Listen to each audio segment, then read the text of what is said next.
Assalamualaikum warahmatullahi wabarakatuh. Perkenalkan, nama saya Ratna Wulandari dari Prodi Manajemen Dakwah, Fakultas Dakwah IAIN Salatiga dengan NIM 43020190093. Di sini saya akan menjelaskan tentang sejarah masuknya Islam di Nusantara guna memenuhi UTS dengan mata kuliah Sejarah Islam di Indonesia. Dahulu kala, banyak orang yang menyembah agama animisme. Apa sih itu animisme? Nah, animisme adalah kepercayaan yang menyembah roh-roh gaib atau yang tidak terlihat atau dengan benda-benda yang mereka percayai akan mendatangkan sesuatu. Nah, di Nusantara ini animisme disebut dengan kapitayan. Kapitayan adalah suatu kepercayaan yang menyembah yang dinamakan dengan Sahyang Taya. Sahyang Taya ini adalah sesembahan yang mereka sembah. Nah, dengan ibadahnya adalah mendatangkan sesajen dan tumbal-tumbal untuk mereka percayai akan mendatangkan keajaiban. Kemudian, sejarah masuknya Islam di Nusantara sendiri ditandai dengan adanya makam Syekh Makauddin di Tapanuli atau pada abad ke-7 dan ke-15.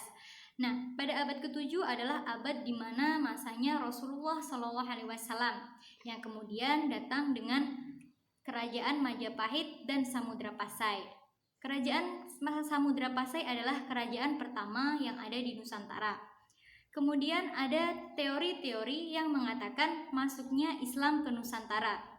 Ada 4 teori. Yang pertama adalah teori Arab.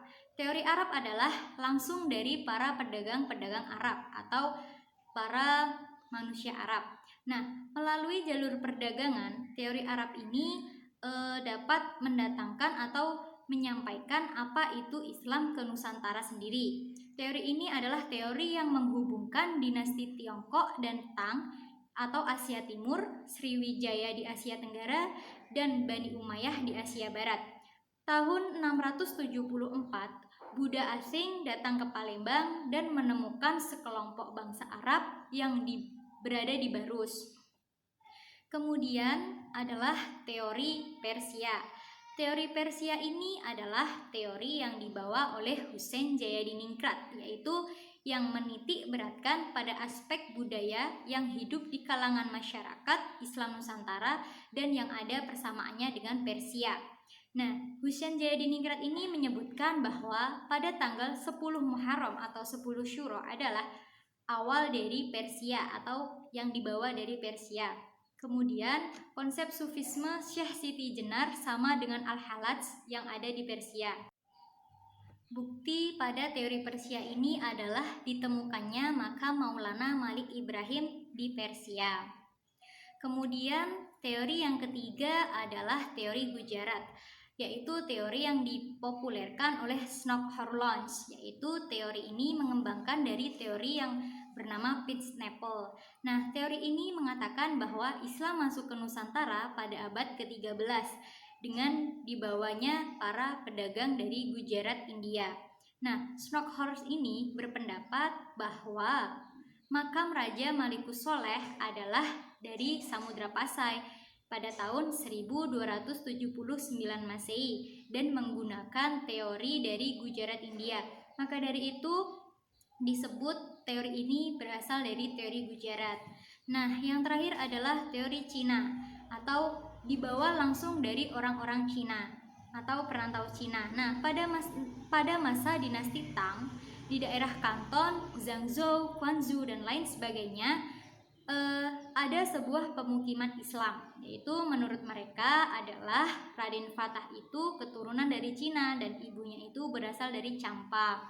Nah, maka dari itu teori ini disebut teori Cina yang dimana Islam masuk Nusantara berdasarkan 4 teori tersebut. Kemudian ada strategi dakwah Islam di Nusantara melalui perdagangan, perkawinan, sosial budaya, dan tasawuf. Nah, pertama adalah dengan perdagangan. Perdagangan ini adalah media dakwah yang paling banyak digunakan oleh penyebar Islam di Indonesia. Apalagi sejak berdirinya Samudra Pasai di Sumatera.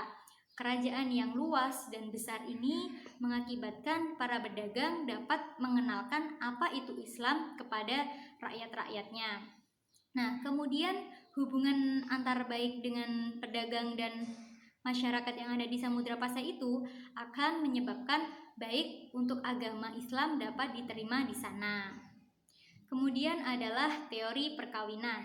Nah, teori ini digunakan para penyebar Islam di Indonesia dengan cara menikahi putri raja atau keturunan raja, yang dimana putri raja itu adalah banyak pengikutnya atau banyak rakyatnya, maka salah satunya adalah Wali Songo kita, yaitu Raden Rahmat atau Sunan Ampel, yang menikah dengan Nyi Ageng Manila, seorang putra raja yang mempunyai banyak pengikut. Nah, tujuan ini digunakan untuk mengajak semua rakyatnya agar masuk Islam. Kemudian Raden Rahmat memiliki anak, yaitu Wali Songo pula. Kemudian Wali Songo pun menyebarkan agama Islam di Nusantara juga.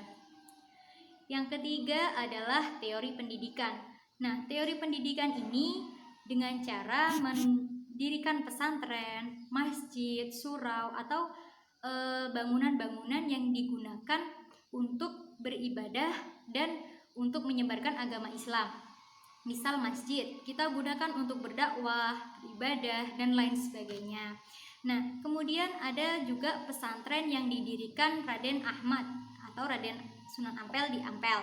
Nah, ada juga yang didirikan oleh Sunan Giri. Dengan cara pendidikan ini, maka agama Islam akan terus berkembang sampai ke Islam Nusantara.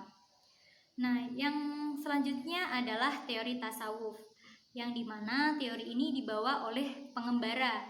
Nah, kemudian tasawuf sendiri harus mempunyai budi dan pekerti luhur, sehingga mudah bergaul dan memahami kondisi masyarakat.